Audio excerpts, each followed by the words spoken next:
पुस्तिका को लेकर लगातार कांग्रेस बैठक कर रही है। क्या लगता है कि नाम जिस तरीके से बदला गया है और कांग्रेस इसका विरोध कर रही है?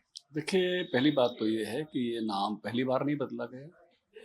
पहले नरेगा ही नाम था 2005 में, 2009 में मनरेगा हो गया। उससे पहले 2000 के दशक में जो है नेहरू जी के नाम से भी था, काम के बदले अनाज नाम भी था, रोजगार गारंटी भी नाम था। तो नाम बार बार बदला जाता जाता रहा है, तो नाम के बारे में बहुत इमोशनल होने की जरूरत नहीं है, मैं ये कहूँगा। क्योंकि योजना क्रियान्वयन चाहिए, योजना में सुधार चाहिए।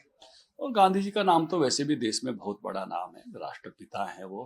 हर एक मुद्रा तक पर उनका जो है नाम है, छपा हुआ है, चित्र छपा हुआ है। तो इसलिए बड़ा नाम है उनका। तो इसलिए इसके ये जो वीबी जी राम जी नाम है, ये एक जो नया भारत का सौपन है उसके साथ जुड़ा हुआ नाम है, विकसित भारत। कि अब जो है ये जो योजना जो है रोजगार गारंटी की, ग्रामीण आजीविका मिशन और रोजगार गारंटी योजना जो वीबी जी राम जी है, ये एक दिशा इसको मिल गई।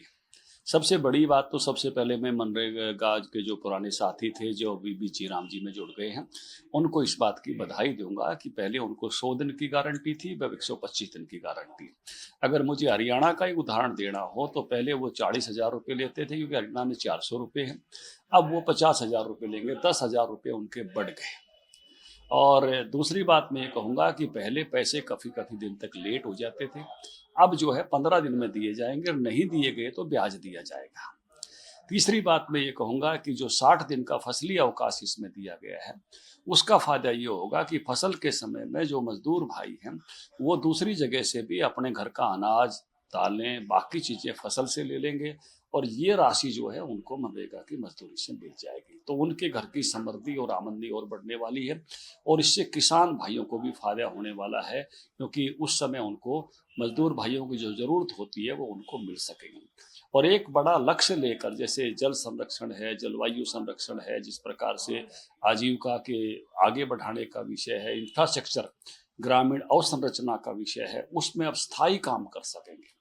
और एक और अच्छा विषय है इसमें, जो जितना पहले जो योजना थी उसमें केवल 6% पैसा ऐसा जाता था कि जो मैनेजमेंट के लिए था, अब 9% किया गया है। बहुत सारे कर्मचारी जो इसमें लगे हुए थे ऊपर की निगरानी में, उनको भी तनख्वाहें नहीं मिलती थी, कुछ नहीं कर पाते थे, तो वो भी बढ़ाया गया। और जब सरकार ने इसकी जवाबदारी ली है केंद्र ने, तो लगभग 17,000 करोड़ रुपए उनका बजट और बढ़ेगा, क्योंकि उन्होंने 25 दिन बढ़ाए। कुछ दायित्व राज्यों पर डाला है। जो पहाड़ी राज्य हैं, जो पूर्वोत्तर क्षेत्र है, उसमें तो वही है 90 और 10, लेकिन जो ठीक ठाक पोजीशन वाले आर्थिक वाले राज्य हैं, उनको 40% की जवाबदारी दी गई है, और सब राज्य सहर्ष इसको सहन करने की दृष्टि से आगे बढ़ रहे हैं। तो ये मनरेगा, फिर इसमें अब AI बेस्ड डिजिटली जो है वो हाजिरी लगेगी, GPS सिस्टम से हाजिरी लगेगी। तो जो फर्जीवाड़ा होता था, जो इसमें इधर उधर की कर लेते थे, अपने अपने नाम लिख लेते थे कुछ पंचायतों में लोग, उनकी जेबों में पैसा चला जाता था, वो अब वास्तविक जिनका हक हकूक है उनके पास जैसा जाएगा। तो हर रूप में ये सुंदर योजना बनी है। इसलिए कांग्रेस का जो आंदोलन है वो टाई टाई फिश होगा। मैं तो ये कहूँगा कि बार बार उनके साथ यही हो रहा है, क्योंकि तुलसीदास जी ने रामायण का में कहा है, जाको मैं द्वारुण दुख दे हूँ, ताकि मती पहले हर ले हूँ। तो उनकी बुद्धि मुझे लगता है कि हर ली है, क्योंकि इस नाते से जो मुझे ही, मैं मान लो मनरेगा मजदूर हूँ और मुझे 100 की बजाय 125 दिन गारंटी मिलती है, तो मैं कौन सा चयन करूंगा? 40,000 रुपये की बजाय 50,000 रुपये मिलने की गुंजाइश हो तो क्या चयन करूंगा? मुझे अगर 15 दिन में जिम्मेवारी मिलती हो कि पैसे मिलने की जवाबदारी कोई ले रहा हो, तो मैं उसका चयन करूंगा। मुझे फसल के समय अतिरिक्त काम करने का मौका मिल रहा तो उसका चयन करूंगा। हर तरह से ही इस योजना में जो है लाभ ही लाभ है, वो फायदा ही फायदा है, इस प्रकार की बनाई गई है। तो कांग्रेस के मुझे लगता है कि आंदोलन में से कुछ निकलने वाला नहीं है, और लोग किसी तरह से उनके बहकावे में नहीं आएंगे, क्योंकि ये योजना मजदूरों को और अधिक लाभ देने वाली है। इसलिए लोग वीबी जयराम जी के साथ खड़े हैं, और इसी को आगे बढ़ाने से उनकी समृद्धि भी बढ़ेगी, और विकसित भारत के रास्ते पर वो अपना योगदान कर पाएंगे, क्योंकि इसको PM गति शक्ति से भी जोड़ा गया है कि कहाँ क्या काम हो रहा है और कैसे देश आगे बढ़ सकता है, इसमें वो लगे हुए हैं। से क्या लगता नहीं कि राज्य सरकारों पर ज्यादा भार पड़ने वाला है? वो क्योंकि मामूली, आप पूरे देश के बजट में से राज्यों में बंटवारा करेंगे, 40% का बंटवारा करेंगे तो कोई बहुत बड़ी राशि नहीं है। और राज्य सरकारें पहले भी अपने अपने राज्य में जो केंद्र का मनरेगा की राशि है उससे अधिक राशि अपने अपने आर्थिक स्थितियों के हिसाब से देती हैं। जैसे हरियाणा ये 400 रुपये देता है, देश में हाईएस्ट देने वाला, तो केंद्र के पैसे के अलावा बाकी पैसा हम देते हैं। तो ये जो बहुत सारे राज्यों ने उससे ऊपर पैसा देते हैं, इसलिए देते हैं कि उनके राज्यों की आर्थिक स्थितियां अच्छी हैं और अपने मजदूरों को उस लेवल पर वो पे कर सकते हैं कि जिस पर उन्होंने अपने मिनिमम वेजेज रखे हुए हैं। तो इस नाते से राज्य इसको आराम से स्वीकार करेंगे।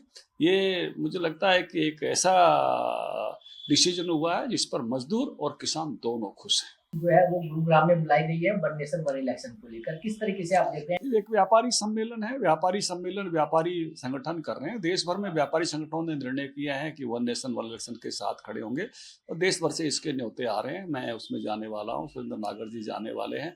तो एक अभियान खड़ा हो रहा है, कहीं छात्रों का, कहीं महिलाओं का, कहीं युवाओं का, कहीं किसानों का, तो सब इसमें जुटने वाले हैं। तो देश भर में व्यापारियों ने फैसला किया है कि वन नेशन वन इलेक्शन के साथ खड़े होंगे और इसलिए मैं सभी ऐसे व्यापारी संगठन जो उसमें जुट रहे हैं उनके इस विषय का जो राष्ट्रहित में वो खड़े हो रहे हैं उनका स्वागत करता हूँ। तो मकसद क्या है इस बैठक का कि किस तरीके से लोगों को बताया जाए कितना फायदा होने वाला है इससे? निश्चित रूप से ये जो है ना देश का बड़ा फायदा, रामनाथ कोविंद कमेटी ने कहा था कि 1.5% जीडीपी इससे बढ़ेगा, तो 5.5 लाख करोड़ की बढ़ोतरी होगी। अभी हमारा 370 लाख करोड़ का जीडीपी है। इसके कारण से जो है 30% का खर्चे में कमी आएगी, जो लगभग 1.5 लाख करोड़ बनती है।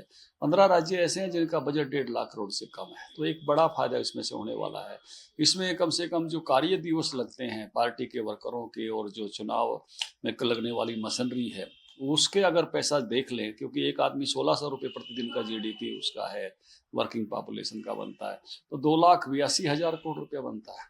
तो इस तरह से बहुत तरह से पोल्यूशन की जो है इसमें से नुकसान जो होता है वो होने से बचेगा। कितना होर्डिंग, कितना कागज, कितना जो है पोस्टर लगता है और किस तरह का वायु पोल्यूशन उसके कारण से, जिसके कारण से गाड़ियां चलती हैं, जिसके कारण से साउंड पोल्यूशन जो है वो 40 दिन जो है बचेंगे। 40 दिन जो पूरा देश पॉज मोड में आता है, सारे काम रुक जाते हैं। रुक जाओ भाई आचार संहिता लगी हुई है, रुक जाओ भाई आचार संहिता लगी हुई है।